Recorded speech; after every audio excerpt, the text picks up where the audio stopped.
Don't you dare reach for your pocket, I told myself. In fact, take that phone and go put it in another room. Shut your internet off, set your devices to do not disturb, and think. Please, think. You are losing yourself to distraction. Or as Cal Newport puts it, we're in a world that demands more thought, more deep work than ever before, while we all simultaneously become more and more incapable of that focus.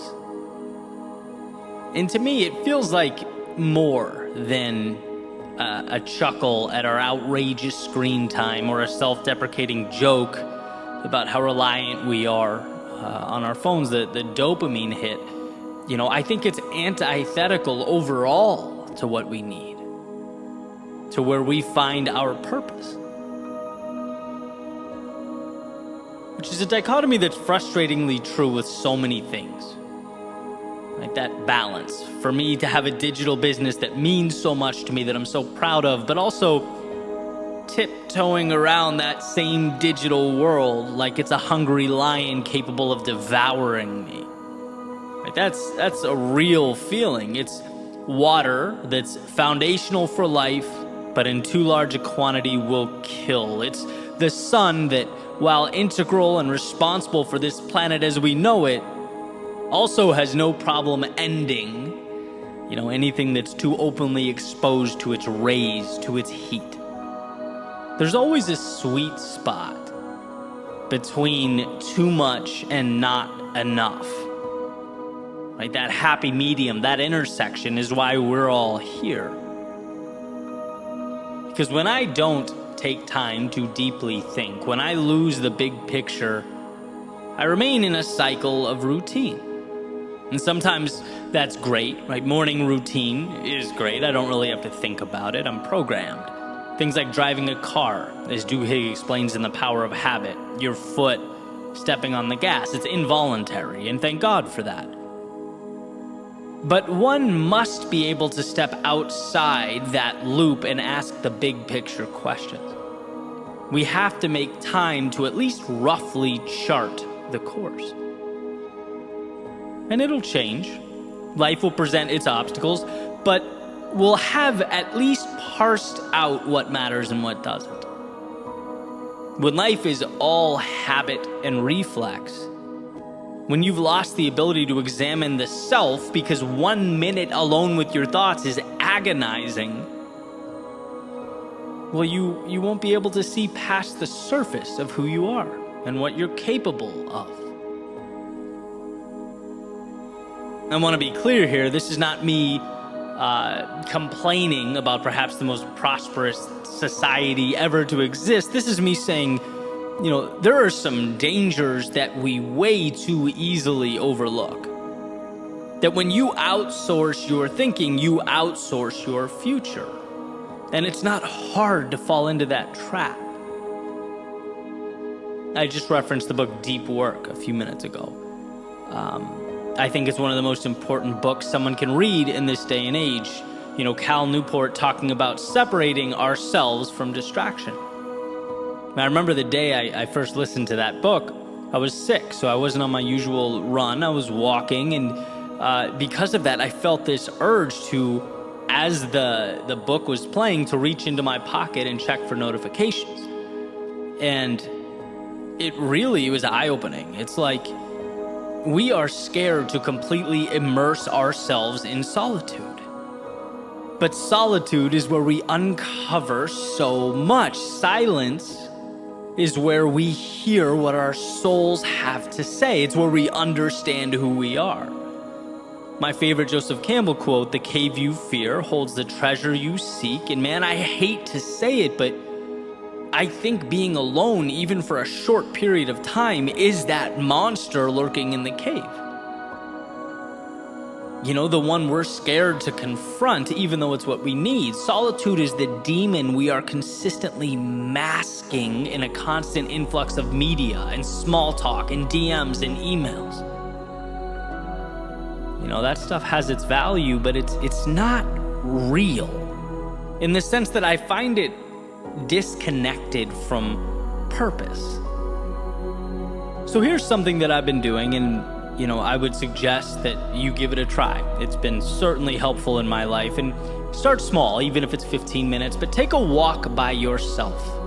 No phone. And it's challenging at first because, you want to be consuming something, even if it's, educational, valuable, still, right? No phone. Solitude. Think about life. Think about who you are. Think about what you've always wanted and where your current reality aligns. Think about how much you have and how lucky you are. Think about any or all of these things, but think. Let your mind go where, amidst the push and pull of life, you don't often let it wander. For example, some thoughts from my walk today. Some of it random, sporadic noise, some of it more valuable than others, but all of it valuable because the process in its entirety is valuable. I spent some time thinking about the week ahead, the things I'm excited about and how to prepare for them, and realized one of them I didn't want to do. I then had that debate with myself, well, do I not want to do it because it doesn't align with my goals or because it makes me uncomfortable? Came to the conclusion that I think it's the latter, so it's staying in my schedule, but I'll reassess. I thought about Florida. I consistently think about how lucky I am to be down here after living in so many cold places.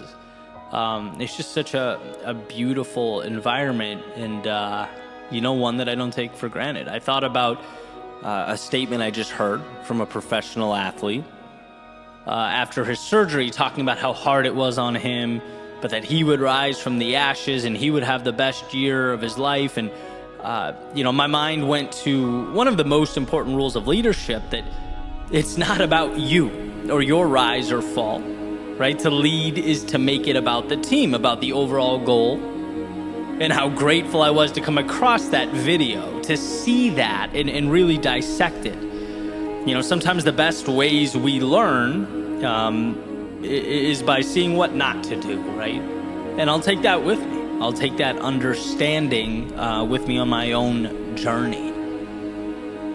Last thing I remember, I thought about some of the books I've been consuming. I've taken in an insane amount of books over the years, but I practically stopped reading physical books, right? And now I consume mostly on Audible or other audiobook methods. Made me wonder whether the value is equivalent. How much that varies from person to person, maybe something to research later, right? That's all I remember as I sit here now. But the point is, this is stuff that if I don't immerse myself in solitude and break through the barrier of boredom, I don't get to.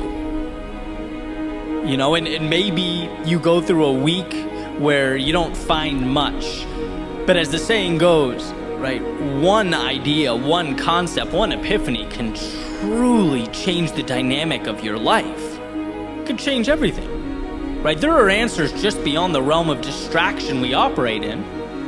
Some of them pertain to trivialities like the audiobooks and the cold front. Some of them pertain to your goals and your development, who you are, where you're going, and how you'll get there. As Newport says, to simply wait and be bored has become a novel experience in modern life. And while his emphasis and focus is primarily on work and creating an environment to be productive, I want to suggest that it's not only our work that needs saving, but ourselves.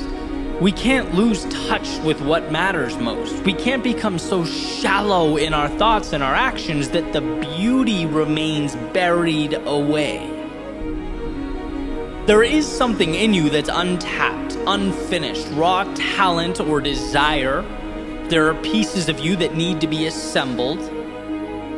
And if left alone, will wither away, unremarkably, quietly, and probably without your noticing. So my ask is that you think of this as more than, me cheering on long walks. It's not about the walks, right? It's about time alone with yourself and what that opens up for you. It's about recognizing the spaces we need to carve out from the outside world.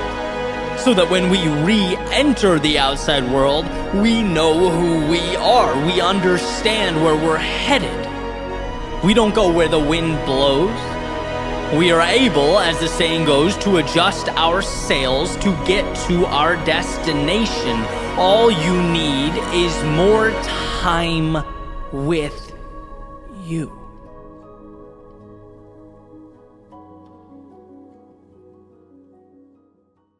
What's up, guys? Eddie here. And before we jump into the next chapter, just a quick note. So, as many of you know, every single video that I've ever put on this channel has been created with the intent of building momentum in your life. If you want something physical to anchor that momentum, we've created the brand AGNS, or Always Grateful, Never Satisfied, for that exact reason. It's athletic apparel that embodies the very ideas and concepts I talk about every day. Because you're watching on YouTube or Spotify, we've created a code for this exclusive community, YWW20. You can use that on the website, agns.lifestyle, or right under this video on YouTube. All this stuff is there in the shop. Again, code YWW20 gets you 20% off the entire store. It's a great way to support the channel and also elevate your journey. Let it be a reminder to keep showing up. Appreciate your time. Always grateful, never satisfied. On to the next. I learned recently how grateful I am for storms. Quiet skies don't show you how strong you are. Calm doesn't force you to level up. No, it's when the ground shakes we learn to endure. We're forced to find within ourselves a resilience that was once tucked away. They say confidence is earned. And well, it's earned because when we walk through hell, we give our greatness permission to walk alongside us. We grow in proportion to the discomfort we allow in our lives. Our evolution is tied to the stressors we face. When we don't know what to do, we have to look in the mirror and find solutions. When we don't know where to go, we learn to navigate foreign, even hostile terrain. When we allow life to push us, we learn to push back. If you want more, allow more to be placed before you. A lot of us want to be slaying dragons, but never find the courage to approach the mountain where the dragons sleep. A lot of us want our blades sharpened, but never approach the fire that would forge them. It's not discomfort for the sake of discomfort. No, it's discomfort so that your greatness receives the invite to materialize. It's discomfort so that you can teach yourself what you're capable of. When you stay safe, you remain tied to reality as it is. When you avoid chaos, you never learn to shape it, and it's in shaping the turbulence that we become capable, that we grow. So remember that voice telling you to step down, to shy away from difficulty, chaos, and discomfort. That voice is completely at odds with your potential. That voice wants to preserve. It doesn't want conflict because conflict threatens the now. But a life fully lived takes the current state, it smashes it on the floor, and it rebuilds over and over again. A life fully lived is walking through the fire so that you are forced to become someone who can handle the flames. Be grateful for those storms. They give the excellence within you a face. They take you by the hand and show you what you've been capable of since the very day you were born.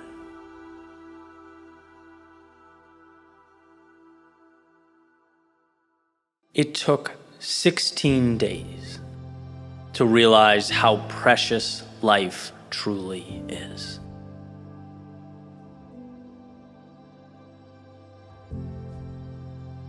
There's a book called The Gap and the Gain.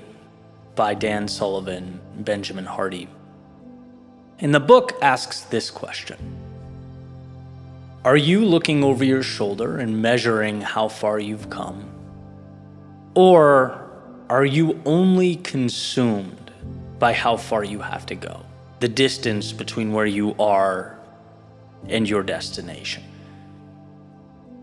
Are you living in the abundance that surrounds you, or in the scarcity the mind seems to constantly be attempting to trick us into believing? Right. This idea was first made known to me during a drive one day. I was on the phone with my friend Tom, who happened to have read the book. And I was pulling into my garage, and the gate wouldn't open to the parking garage. And so I'm sitting there, speakerphone on, and I'm just throwing a tantrum, right? I'm in the car screaming about how ridiculous it is that the gate won't open when I need it to. You know, it's not rocket science. How is it hard? The thing should open when you press the button. And, then remembering I was on the phone, kind of sat there for a second in silence. And after the momentary pause, Tom's voice comes through the speakers in the car. You know, his usual calm Southern accent goes, "Eddie, are you living in the gap or the gain right now?" It was a light bulb moment, right? It's a gate we're talking about, the slightest inconvenience. Not an intrusion to my health, my family, my friends, my business. The ability to live how I want to live in a country that provides the freedom to do that. It wasn't about the food I would soon eat or the water I had access to. Nope, none of that. It was a gate, a slow to open gate. And I love the idea, the perspective to stop, to look around and ask the question, how serious is this quote unquote problem? Have I slipped back into the gap in life? Forgetting about how far I've come, how much I've done, totally omitting the fact that 8 years ago, I would have given anything to be living on the other side of that gate like I do now, right? Your perspective seems to be the first thing to go, right? It requires that constant awareness and attention. And I would use this idea every once in a while on and off, right? When I could remember the gain versus the gap, attempting to cling to that perspective when possible. But the idea didn't fully reemerge in any meaningful way until almost a year later. That same friend, Tom, convinced me to join this mastermind. And, I'm in my first session, sitting in the room. It was led by an amazing guy by the name of Ben. And Ben made it known to us that day that something tragic had happened in his family. His newly born son, Ben Jr., had passed away at only 16 days old, right after battling an illness. And he's telling this story, obviously shaken, still saddened. These things never truly leave you. And what he said changed my life, rocked me at my core. He looked at the room and he said how grateful he was for those 16 days. That they were perhaps the most important 16 days of his life, that he learned more about himself in those 16 days than the rest of his life combined. That the love he got to share, the time he spent, the miracle of being with his son, he wouldn't trade that for the world. It was as much a part of him now as the air he was breathing in those 16 days were, in their own unique way, perfection. And see, we're all, sitting there looking on, thinking, this is someone who's become a friend over the past couple months, right? We are a group, we've spent time together, and it's like, well, how can we help? How can we assist? There's suffering here. What can we do? And obviously, the sentiment there is correct. Everyone's heart was in the right place. But I think what Ben reminded us in an incredibly moving, powerful way is that our toughest tests, our most difficult battles, sometimes our most painful experiences, there's beauty wrapped under those things. Sometimes the things that mean the most are disguised as our toughest tests, our battles. The courage and strength he demonstrated not only to share the story, but to use it to propel himself, his family, and the world around him brought tears to my eyes.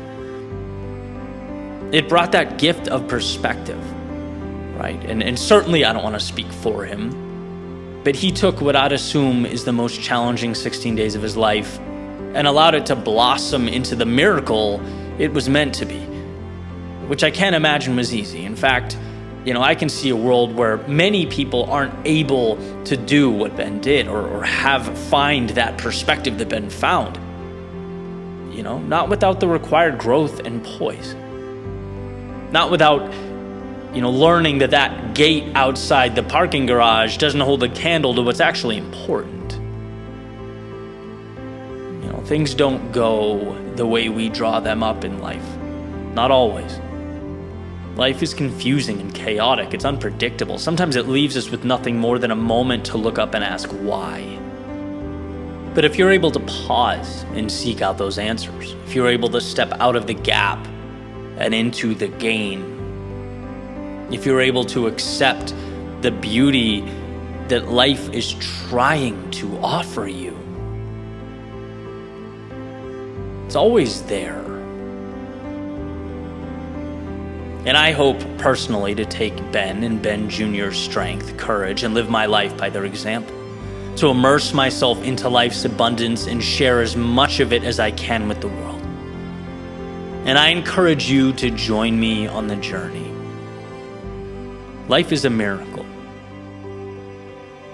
Let's make the decision to see it that way.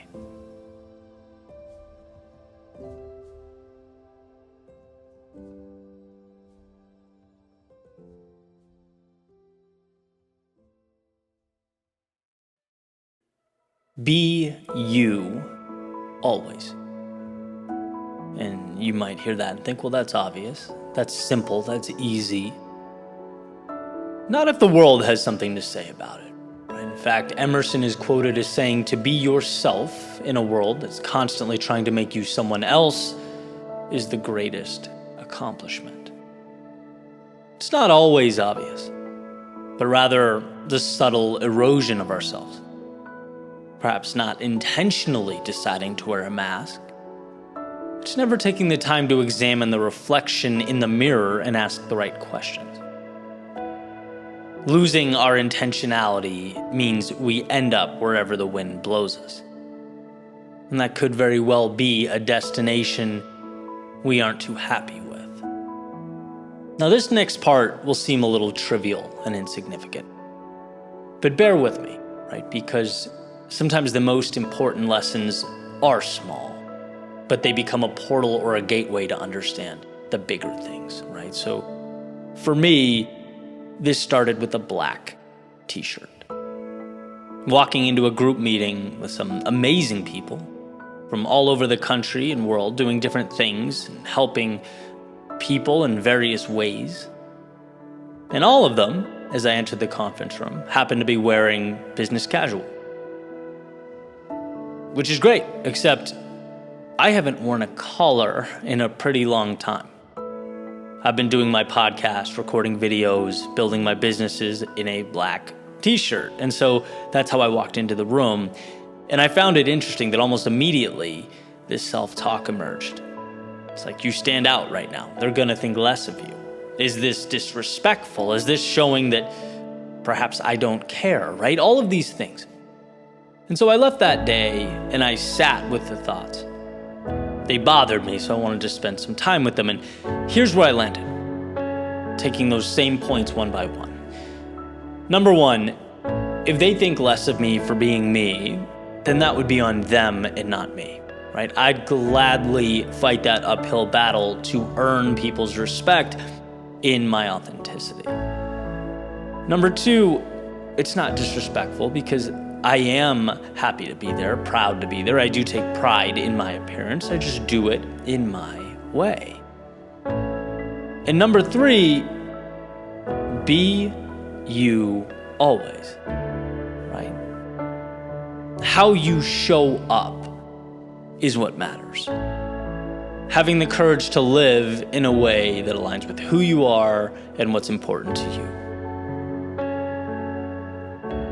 And why do I say this? Because if we can grasp this idea with something as trivial and as small as a black t-shirt in a conference room, perhaps we can then push it into other areas of life. The bigger things, the more important things. Like who's in that room to begin with, right? Who are we surrounding ourselves with? How do we spend our time? Right? There's two ingredients to this recipe. One, who am I / what matters? And two, how can I position myself so that that is the arena I'm operating in? Sometimes we don't do it because we're scared, but sometimes we don't do it because we never ask the right questions. When you can find and hold your authenticity, you feel it, and so will others. The question transforms from how can I blend in and not disrupt to how can I use the abundance that surrounds me to live a life that's meaningful? There's a lot of us metaphorically walking around in collared shirts when they're not what we're meant to be wearing, right? A lot of us asking, how do I not screw this up? Instead of asking, how do I go get what's mine and do it in a way that matters to me? Be you always. And the closer you are to that, the more powerful you will be. It means understanding who in your life adds to that and who in your life detracts from it. It means looking around and asking, am I doing this for me or for others? It's that old airplane mantra. You have to put your mask on first before assisting others, or no one gets saved. No one gets the value. In a way, life is a beautiful pursuit of simplicity, of really distilling your world down to what matters and pushing away the rest. Because like moths to a flame, the complexity and unnecessary minutia finds us. It latches on and becomes what we carry around. I better not let go, says the lizard brain. This is how things are supposed to be. This is what everyone is doing. But when you find that clarity, truly capture it, yeah, you earn the respect of others around you in that metaphorical conference room, but most importantly, you earn your own respect. You, to a greater extent, appreciate that face staring back at you in the mirror. Right? Think about it this way. They do not build statues for those who blended in the best, who conformed, right? No, we build statues for those who had the courage to live in their authenticity, to do things their way. Because we understand how unique, how powerful, how difficult that is. Be you always. There's nothing more powerful than that.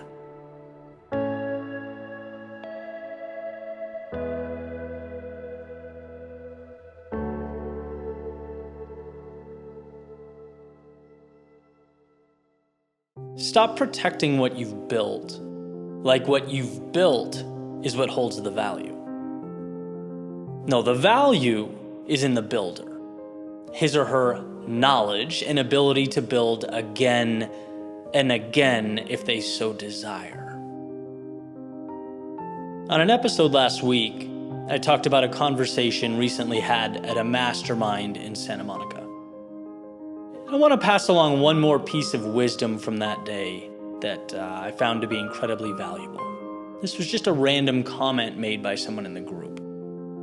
And so to kick off the scenario, someone asks everyone in the room, hey, but what if things don't work out, right? And it was more specific. I forget exactly what it was. Something along the lines of, what if the monthly revenue decreases? Or, what if my target or my intended outcome doesn't evolve or unfold the way I wanted it to? What then? Is it worth taking the risk? And this person stands up and says, listen, we need to stop looking at our businesses like it is the only business, like it is something that needs to be protected, that if it falls down or if it's taken away, it's over, it's the end of us. We are entrepreneurs, which means the power and strength is in our ability to build again, not the thing that's built, right? Theoretically, we should be able to do this over and over and over again. And what we do, and obviously I'm paraphrasing all of this, right? But what we do is we put cages around ourselves and our potential. We shackle ourselves to the current moment instead of taking the necessary risks because we're thinking, what if we lose it all? Well, fine.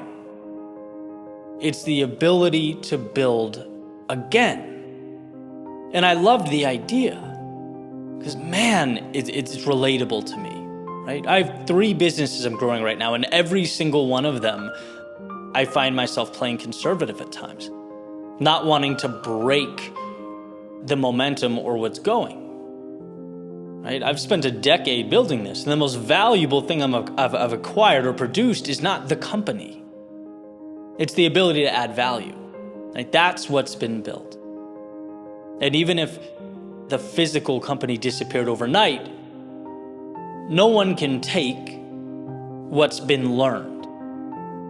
I think it was in the book, The Happiness Hypothesis, which was one of the first books I read almost a decade ago prior to starting my personal brand and really beginning my journey. And the idea was like you could take everything away from the top, 2 to 5%. Maybe it was all the way up to 10. And they would reacquire it in the next 10 years, right? Because it's not the stuff they had that made the difference. It was their ability to acquire it.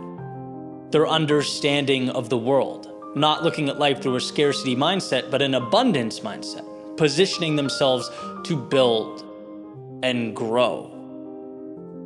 That's something that cannot be taken away. And this is all a message that is hitting at the exact time I need to hear it, right? Be bold. No, that's not bold. That's maintenance. That's doing what you've always done. Plus maybe a little extra here or there, right? Truly living is about uncapping yourself in totality. Really reaching, because you know that it's not the entity that holds the value, it's the one or ones who brought it to life. It's crazy to me that even when you are aware of fear, when you understand our proclivity to play scared, right? You get it, it's something we need to look out for, even then, do we still find in our own lives places where we're limiting ourselves? As if the fear just hides in the shadows, right? Controlling the subconscious from a distance, like a puppet master. Strength, growth, evolution is the ability to find that fear and dismantle it. As was said to me a few years ago, most actions are reversible, right? Meaning you can make a mistake and it can be reversed. It can almost always be fixed, or at least reapproached from a more intelligent angle. But what certainly cannot be fixed or changed or adjusted are roads never walked, adventures never begun. And with a scarcity mindset, you spend your entire life in your corner, protecting the little fragments of life you've collected along the way. Right? That's it. But if you can flip that, if you can find a way to see the abundance, the value, the infinite opportunity, you realize it's not in those little fragments you've collected, but the understanding that you can always collect more, and not only that, build something beautiful with them. Not only acquire more, but use them to create a new reality. Bend and shape the word normal like it's clay. Like the world around you is not giving orders, but taking them. You hold the value, not what you've made. You. Right? We've all heard, give a boy a fish, feed him for a day, teach him to fish, feed him for life. I'm gonna give it my all, make it my priority to remember every step along the way that it's in my ability to fish that value exists. If I'm not able to catch anything on a particular day, life moves on, and so do I. If what I've caught goes bad or expires, life moves on, and so do I. It's in the action. It's in the doing. And that's not only why you can take the risk and shoot for the moon. It's why you must.